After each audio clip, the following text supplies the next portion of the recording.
160 ሚሊዮን ብር። ይህ የብዙዎቻችንን ህይወት ሊቀይር የሚችል እጅግ ግዙፍ የገንዘብ መጠን ነው። ነገር ግን ዛሬ የምንነግራችሁ ወጣት ይህንን ሁሉ ሀብት ያፈሰሰው ለንግድ ወይም ለቅንጦት ቤት አልነበረም። የፈሰሰው ለአንድ ዓላማ ብቻ ነበር።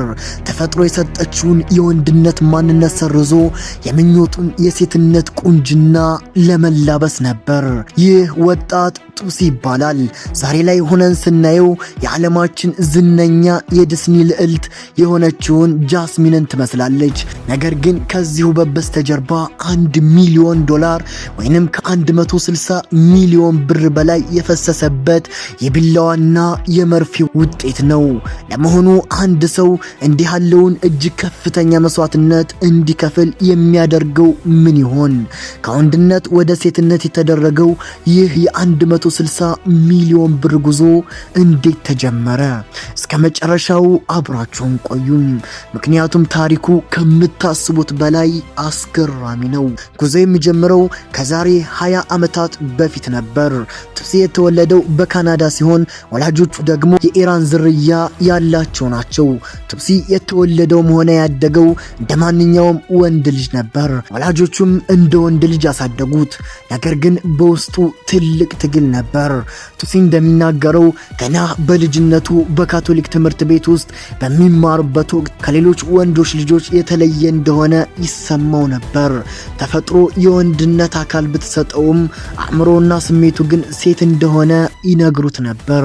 ለወንድ ልጆቻቸው ያላቸው ክብርና የሚጠብቁት ግዴታ ከፍተኛ በመሆኑ ቱሲ ይህንን ሚስጥሩን ደብቆ ለብዙ ዓመታት በጭንቀት ኖሯል። በ20 ዓመቱ ለቤተሰቦቹ እኔ ግብረ ሶዶም ነኝ ብሎ ነገራቸው።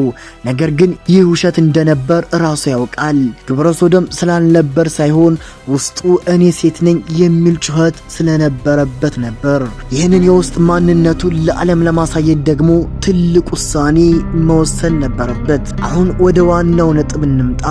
160 ሚሊዮን ብር ምን ላይ ፈሰሰ? ቱሲ የጀመረው ገና በ16 ዓመቱ ነበር። የሚገርመው ነገር የመጀመሪያውን የአፍንጫ ቀዶ ጥገና ለማድረግ እናቱን ለማሳመን የተጠቀመው ዘዴ ነው። ራሱን ሆን ብሎ መዋኛ ገንዳ ውስጥ በመወርወር አፍንጫውን ሰበረው። ይህም የሆነው እናቱ አፍንጫውን ለማስተካከል ቀዶ ጥገና እንዳደርግ እንድትፈቅድለት ነበር። ከዚያን ጊዜ ጀምሮ ቱሲ ወደ ኋላ አላየም። በየዓመቱ በ10 ሺዎች የሚቆጠሩ ዶላር የተለያዩ ለውጦች ያወጣ ጀመር። ፊቱ የወንድነት ቅርጽ እንዳይኖረውና እንደ ሴት እንዲለሰልስ ብቻ $130,000 ወይም ከ20 ሚሊዮን ብር በላይ አውጥቷል። ከንፈር፣ አገጭ፣ ጉንጭና ግንባር እነዚህን ክፍሎች ለማስተካከል ብቻ በሚሊዮን የሚቆጠሩ ብር ፈሷል። ፍጹም የሆነ ፈገግታና ጸጉር እንዲኖረው የተደረገው ወጪም ቀላል አይደለም። ቱሲ እስካሁን ድረስ ብቻ 160 ሚሊዮን ብር አውጥቷል። ይህ ገንዘብ የቀዶ ጥገናው ብቻ ሳይሆን ለውበቱ መጠበቂያና በየወሩ የሚያወጣውን ይጨምራል። ቱሲ በየወሩ ለሜካፕ፣ ለቆዳ እንክብካቤና ለሌሎች የውበት መጠበቂያዎች ብቻ ከ300,000 ብር በላይ ያወጣል። ብዙዎቻችሁ ለምን ይሆን ሁሉ ገንዘብ አወጣ ብላችሁ ትጠይቅ ይሆናል። የቱሲ ትልቁ ህልም የዳሲን ልዕልት የሆነችውን ጃስሚንን መምሰል ነው። ጃስሚን የፐርሺያና የአረብ ባህልን የምታነጻጽር በመሆኗ ቱሲ ከባህሉ ጋር የተቆራኘ የሴትነት ውበት እንዲኖረው ይፈልጋል። ጃስሚን ጠንካራና ውበቷን በአንድ ላይ የያዘች ናት። እኔም ያንን ነው የምፈልገው ይላል ቱሲ። ዛሬ ላይ ቱሲን በመንገድ ላይ የሚያየው ሰው የቀድሞ ማንነቱ ወንድ እንደነበር ለማወቅ ይቸግረዋል። ረጅም ጥቁር ጸጉር፣ የተቀረጸ ፊቱና ቀጭን የሰውነት ቅርጽ፣ ይህ ሁሉ በ160 ሚሊዮን ብር የተገዛ ማንነት ነው። እንደዚህ አይነት ትልቅ ለውጥ ያለ ቤተሰብ ድጋፍ አይታሰብም። የቱሲ እናት አዜ መጀመሪያ ላይ ልጁን እንደ ወንድ ነበር የምታውቀው። ወንድ ልጅ ልጄ እንዴት ሴት ትሆናለች የሚለው ጥያቄ ኢራናውያን እናት ቀላል አልነበረም። ነገር ግን የልጇን ስቃይና ፍላጎት ከተረዳች በኋላ ከጎኗ ቆመች።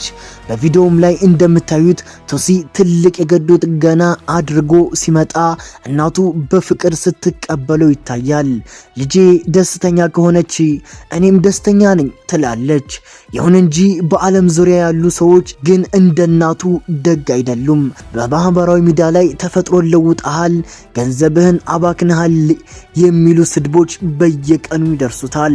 ቶሲ ግን እኔ የምኖረው ለራሴ እንጂ ለሰዎች አይደለም በማለት ለትችቶቹ መልስ ይሰጣል።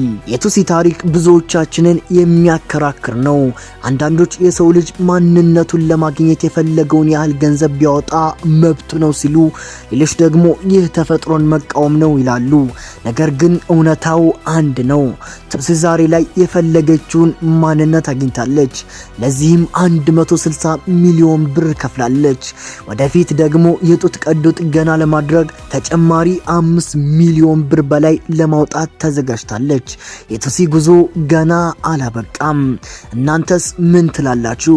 ለአንድ ማንነት ወይም ውበት ሲባል ይህንን ያህል ግዙፍ ገንዘብ ማውጣት ተገቢ ነው ወይንስ ገንዘቡ ሌላ ጠቃሚ ነገር ላይ መዋል ነበረበት? የታሪኳ ባለቤት ቶሲ ስለወሰደችው እርምጃ ያላችሁን አስተያየት በኮመንት መስጫው ላይ አጋሩን። ቪዲዮውን ከወደዳችሁት ላይክ አድርጉት።